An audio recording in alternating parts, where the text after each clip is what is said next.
la France de l'égalité et de la joie. Cette manifestation doit être une fête. Manifester dans la joie pour dénoncer le racisme et les discriminations qu'il génère.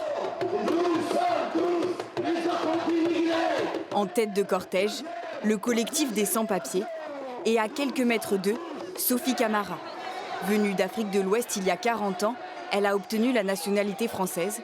Aujourd'hui, c'est la première fois qu'elle manifeste. J'ai dit que la France a changé. C'est sans le racisme, ils sont regardés bizarre, des insultes, de agressifs. Il faut que ça s'arrête. Il faut vivre en paix. Comme elle, dans le cortège, beaucoup s'inquiètent de l'augmentation des actes racistes en France.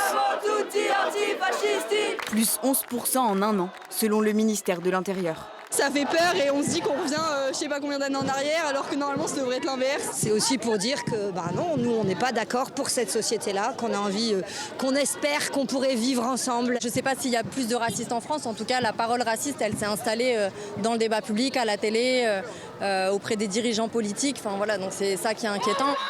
Selon la CGT, 3500 personnes ont défilé ce samedi dans les rues de Lille. Citoyens ou militants, ils ont répondu à l'appel des syndicats, des associations et des partis politiques de gauche.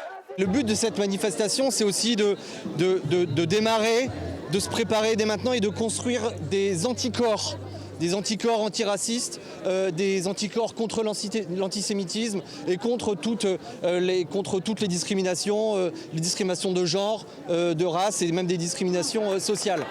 D'autres mobilisations ont eu lieu dans la région, comme à Arras, Valenciennes ou Dunkerque. Plusieurs milliers de personnes rassemblées pour rappeler que le racisme reste un délit puni par la loi.